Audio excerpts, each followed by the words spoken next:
bem-vindos a mais uma aula de saúde coletiva. E hoje nós temos uma aula extra sobre a Constituição de 1988. Essa aula foi disponibilizada pelo professor Marcelo e eu vou disponibilizar para vocês também, justamente porque aí não tem como a gente começar aqui falando sobre o SUS sem antes apresentar para vocês de forma detalhada a Constituição Federal. Na verdade, o que a gente vai abordar aqui, obviamente vai ser direcionada para a saúde, não é a Constituição como um todo. E aí, então, nós vamos ver os artigos de 193 a 200. Então, essa é a Constituição, ela é um livro, a Constituição ela vai ter aquelas leis que regem aí o nosso país. O artigo 193, então, já começando aqui a falar dos artigos que vão estar relacionados com a saúde e propriamente com o SUS. O artigo 193, ele vai falar sobre a ordem social. E o que vem a ser então essa ordem social? A ordem social, ela vai ser embasada aí no trabalho, com o objetivo de promover bem-estar e justiça social. Então a ordem social, ela tem várias áreas, que ela vai abranger. Dentre elas, a Seguridade Social, que é um conjunto de ações integradas que nós vamos ver. Seguridade Social, então, ela vai englobar assistência social, previdência social e saúde, que vai estar contemplada aí nos artigos 196 a 200, que nós vamos detalhar mais pra frente. Então, pessoal, são três esferas aí que são independentes, tá bom? Agora, a Seguridade Social. Nós vimos um pouquinho aí da história, do Brasil, e aí lá a gente viu que a saúde, ela esteve atrelada aí, por exemplo, à Previdência Social. E isso não vai mais acontecer desde a Constituição aí de 1988. Então, a saúde, ela vai ser, vocês vão ver sempre essa frase, ela é direito de todos e dever do Estado. Porém, ela é independente de contribuição. Então, qualquer pessoa, seja ela trabalhador, aposentado, desempregado, nunca trabalhou, criança, idoso, todos têm direito à saúde. A Previdência Social, ela está relacionada, então, pessoal, com o trabalho, Então, vai estar relacionada às aposentadorias e às pensões, e ela vai estar atrelada necessariamente aí a uma contribuição. Então, ele tem que ser um trabalhador que contribui, e aí eu vou ter direito aí aos benefícios da Previdência Social. Afastamento, por invalidez, entre outros. E a assistência social, ela também, como a saúde, ela vai ser direito de todos, mas daqueles que vão necessitar dela. E aí ela também não é necessária nenhum tipo de contribuição direta. A Seguridade Social, então, como a gente está falando, conjunto de ações aí, de iniciativa do poder público e da sociedade também. E aí vai entrar nesses três âmbitos: saúde, previdência e assistência social. E aqui, só uma imagem ilustrando essas três esferas aqui que a gente fala da Seguridade Social, com os seus símbolos. Lembrando que apenas a previdência social é necessária a contribuição direta ali da pessoa, A assistência social e a saúde a gente tem de forma gratuita. Aqui é uma outra ilustração mostrando, então reforçando. Saúde tem esse caráter universal, que é para todos. A assistência social é para aqueles que precisam dela. E a previdência social relacionada aí com os trabalhadores. Aqui uma outra ilustração também, Então, Seguridade Social. Ela precisa aqui, na minha Constituição, no artigo 194, que vai detalhar isso. Assegurar esses direitos: saúde, assistência social e previdência social, mas também proteção contra contingência e um conjunto integrado de ações de iniciativa, tanto do poder público quanto do poder privado. E aí os objetivos, eles estão listados aqui, mas a gente vai falar um pouquinho mais pra frente. No artigo 195, pessoal, vai falar sobre o financiamento da Seguridade Social. Então, como que vai ser esse financiamento, Ela vai ser pela sociedade, de forma direta e indireta. E os recursos, eles são provenientes da União, que é o Brasil, os estados, o Distrito Federal e os municípios. Então, aqui, tá um quadrinho, né, ilustrando a mesma coisa, né? Então, orçamento da União, Estados, Distrito Federal, municípios, além de outras contribuições sociais. Então, isso é o financiamento, né? Como que a gente financia a Seguridade Social? Lembrando que engloba assistência social, a saúde e a questão da seguridade. O empregador, né? Como que ele vai contribuir? Né? Através da folha de salários, o faturamento, o lucro e o empregador, né? Não sei se eu falei trabalhador, empregador. E o trabalhador, né? Ele vai estar relacionado aí com as contribuições com a Previdência Social. Lembrando que não entra aqui as contribuições de aposentadoria e pensão. Então, se eu recebo aposentadoria e pensão, eu não contribuo. Não é descontado, né, esse valor. Aí o artigo 196, ele já vai começar falando sobre a saúde. Então, nós vamos falar até o artigo 200 sobre saúde. Lembrando que essa aula é super importante para a sua vida, para os concursos públicos e para a disciplina. Artigo 196. Então, como eu já adiantei para vocês, a saúde é direito de todos e dever do Estado. Está colocado lá nesse artigo. Qual que é o objetivo, então, da gente garantir a saúde? A gente quer reduzir também os agravos. Não é somente tratar as doenças, mas também preveni-las. E aí, sobre 3 esferas aqui, né? 3 conjuntos de ações visando promoção, proteção e recuperação. Promoção à saúde, proteção contra doenças e agravos e recuperação da saúde. Isso vai ser bem detalhado quando a gente for falar sobre o SUS, tá bom? O acesso, ele deve ser universal e igualitário. Isso significa que universal é para todos e igualitário significa que eu não vou fazer diferença, né? Se é rico, se é pobre, se é branco, se é negro, não importa, né? Esse acesso, ele tem que ser igualitário. Aqui, então, uma ilustração, né? Colocando aqui que todos são iguais perante aí a saúde, o direito à saúde. E aí, a saúde pública, né? Nessa ilustração. Dever do Estado. O que é o Estado? É o sistema, é o Brasil, né? É a União. E aí, ele vai fazer a administração do SUS, né? Garantindo aí, tanto no âmbito municipal, estadual e da União, né? Federal. E é direito de todos quem? Todas as pessoas que estejam com quaisquer enfermidades. É dever, né, do Estado, é o direito dessa pessoa de ter esse dever cumprido. Aí, independente, então, das nossas contribuições. A saúde é um dos direitos fundamentais do homem, garantido, então, constitucionalmente. O que é isso? Está colocado lá na Constituição, que é o nosso direito e dever do Estado. Artigo 197. Então, o que o artigo 197 vai falar? Ele vai falar, pessoal, sobre como que como que o poder público, né, como que lá no âmbito, né, nacional e nas esferas estaduais e municipais, essa saúde vai ser garantida, né? O poder público, então, ele é responsável por regulamentar. O que significa regulamentar? Regulamentar é a normatização ali das leis. Nós vamos ver mais pra frente como que foi criadas as leis do SUS, né? E além de garantir isso, né, de fazer as leis, também garantir o cumprimento delas através da fiscalização, né?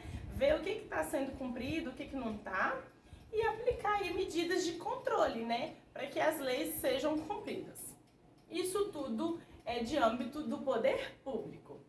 Isso significa que a gente pode executar, né, essas ações tanto no poder público, mas também através de terceiros, seja pessoa jurídica ou física. No artigo 198 vai colocar aqui quais são as ações, então, que integram a saúde, né? Como que é organizada, então, a saúde. E aí, quando a gente for falar mais sobre o SUS, a gente vai falar um pouco mais detalhado. Mas, de forma geral, a gente tem que o serviço, ele é regionalizado, ou seja, cada região, seja a região de Belo Horizonte, região do estado de Minas Gerais, do país como um todo, cada região ela vai ter ali as suas unidades de saúde, de acordo com o porte daquela cidade. E isso está relacionado com a questão de ser hierarquizada. né? Então a gente vai ter ali municípios menores com atendimentos à saúde, municípios maiores com atendimentos de maior complexidade, por exemplo. E isso está relacionado com uma hierarquia. Além disso, a gente tem as diretrizes, né, que vão compor aqui o SUS. Essas diretrizes são de descentralização, ou seja, o poder ele não é único para todos, ele é único em cada esfera de governo. Então, em âmbito nacional, a gente tem que é o Ministério da Saúde. Em âmbito estadual, a gente tem as secretarias de Estado de Saúde, secretarias estaduais de saúde, e em âmbito municipal, secretarias municipais de saúde. Então, essa organização, ela é de forma descentralizada, não é uma única pessoa física ou jurídica que comanda toda a saúde, mas é descentralizado, espalhado aí por todo o nosso país. O atendimento ele é integral ele diz respeito a todas as minhas necessidades, né? Desde o nascimento até a morte, compreendendo minhas necessidades de promoção, prevenção e de recuperação da saúde. Com participação da comunidade. Então nós vamos ver mais pra frente, né, na aula propriamente sobre o SUS, como que a comunidade ela vai participar. Aqui exemplos de regionalização, né? A imagem não está muito legal, mas aqui está Belo Horizonte, ela é dividida em 9 regionais, e cada regional, se você conhece, né, se você é de Belo Horizonte, você sabe que a gente tem uma UPA em cada regional, a gente tem centros de saúde distribuídos por regionais, os centros de atendimento psicossocial também, então a gente tem uma regionalização, né, dividido aí de acordo com as regiões. Inclusive as regionais, né, propriamente ditas, de saúde, distribuídas aí, não é centralizada somente na Secretaria Municipal de Saúde. E aqui a gente tem um outro exemplo, né, que a gente teria aqui 3 regiões, e aí a gente tem aqui uma subordinação em relação a municípios maiores, porque eles vão ter outros tipos de atendimento que os municípios menores não conseguem ter. Aqui, então, mostrando uma hierarquia também, né? Vocês vão ver que na disciplina a gente vai enfocar aqui a atenção primária à saúde, mas a gente tem atenção à saúde até quaternária. Mas, basicamente, a atenção primária seriam os centros de saúde, os ambulatórios. A atenção secundária seria as UPAs, os centros de imagem, né? De radiologia. E a atenção terciária seriam os hospitais aí de alta complexidade. Artigo 198 vai falar, pessoal, sobre, continuando aqui, né? Vai falar essas diretrizes que eu comentei com vocês, né? Então, a descentralização, que tem uma direção única em cada esfera, que eu comentei. Ministério da Saúde, Secretarias de Estado e Municipais de Saúde. Atendimento integral. Então, vai todos os âmbitos, né, de vida da pessoa, né? Em todo o ciclo de vida, dando prioridade aí para as ações preventivas, mas sem prejudicar as ações curativas e os serviços assistenciais, com participação da comunidade. Então, aqui um exemplo para vocês dos 3 níveis de atenção, né, hierarquicamente. E aí é muito importante de a gente conhecer, como eu disse, né, nós vamos falar muito sobre atenção primária nessa disciplina, mas é muito importante a gente conhecer o funcionamento de cada uma delas, para a gente conseguir também atender a população de acordo com as necessidades em cada uma. Porque, por exemplo, se um paciente levou um tiro, ele tem que ir para um pronto atendimento ou para um hospital. Não adianta ele ir para uma unidade básica de saúde, né? Da mesma forma, um paciente que está sofrendo um infarto. Não quer dizer que ele não vai ser atendido, isso nós vamos falar mais pra frente. Mas é importante que a gente compreenda que cada serviço ele vai ter um atendimento. Você não vai pra UPA pra vacinar, a não ser que tem algumas vacinas até que eu posso ter de urgência lá na UPA. Mas o local de vacinação é na atenção primária. Então a gente compreender o que acontece, né, em cada nível de atenção facilita também o nosso processo de trabalho. Aqui é uma imagem, né, mostrando aí a descentralização. E aqui também. Artigo 198, continuando, né? A participação da comunidade, né? Ela vai dar, em relação aqui aos recursos financeiros, né? Como que é o financiamento? Vem da Seguridade Social, que é a minha contribuição. a União, Estado, Distrito Federal, municípios, entre outras fontes. E aí é dividido da seguinte forma: 15%, né, União e municípios, e Estados 12%. O Distrito Federal, ele fica aí tanto com a parte estadual e municipal. Artigo 199 vai falar como que a iniciativa privada, porque nós estamos falando aqui do poder público, da saúde pública, né? Mas a gente tem a iniciativa privada que é paralelo à saúde pública.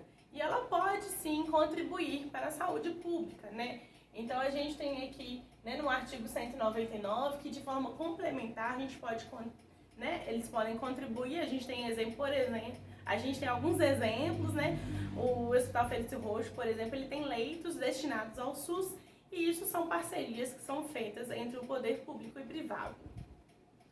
Outro exemplo é exames de imagem, né? Muitas vezes o hospital ele não dispõe de todo o arsenal ali, radiológico, e aí ele faz parcerias com clínicas particulares.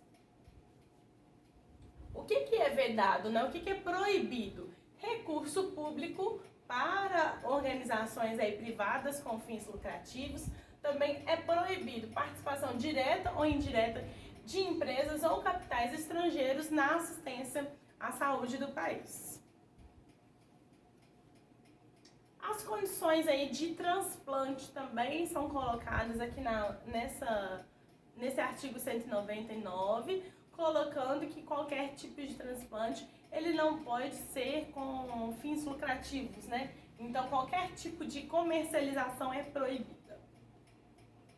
E o artigo 200, para a gente finalizar a aula de hoje, ela vai falar sobre as competências do SUS. Então são competências do SUS: controlar e fiscalizar procedimentos, medicamentos, equipamentos, imunobiológicos, né? Então, por exemplo, vacinas, hemoderivados, né? Que são os derivados de sangue, né? E outros insumos, né? Vigilância sanitária, vigilância epidemiológica, saúde do trabalhador, tudo isso é de competência do SUS. Então, mesmo que eu trabalhe num setor privado, a vigilância sanitária ela é única e é ela que também vai fazer ali a vigilância do meu setor de trabalho. Formação de recursos humanos, que somos nós, profissionais de saúde, né? Então, ali colocar se nós vamos ter, né, cursos técnicos, cursos superiores, né, de especialização, tudo isso é de competência do SUS. Participação e formulação aí de políticas, né, de ações de saneamento básico, desenvolvimento científico e tecnológico, né? Então, por exemplo, para desenvolver a vacina agora do coronavírus, a gente tem vários institutos, né, científicos tentando desenvolver, e nisso daí a gente tem a contribuição do SUS, que ele precisa incentivar o desenvolvimento de novas tecnologias e da ciência. A fiscalização também alimentícia, né, que é de competência também da vigilância sanitária, né, que seja aí de bebidas alcoólicas, tudo para consumo humano. Fiscalização aqui de substâncias, né, produtos psicoativos, tóxicos, radioativos, o meio ambiente, né, que pode sofrer com despejo aí de lixos. Então tudo isso também é de competência do SUS. E aqui, pra gente finalizar realmente a aula, um resuminho, tá? Aí eu vou deixar para vocês lerem. Então, do artigo 194 ao artigo 200, a gente vai ter aí diversas orientações aí mesmo, né, da nossa legislação brasileira em relação ao SUS. Eu quero que vocês entendam, então, que dentro da nossa Constituição, a gente já tem apresentado aí como que será o nosso sistema de saúde, que vai ser implementado 2 anos seguintes, tá bom? No ano de 1990. E aí na próxima aula nós vamos falar especificamente sobre a criação do SUS, né, e as leis que regulamentam esse sistema de saúde.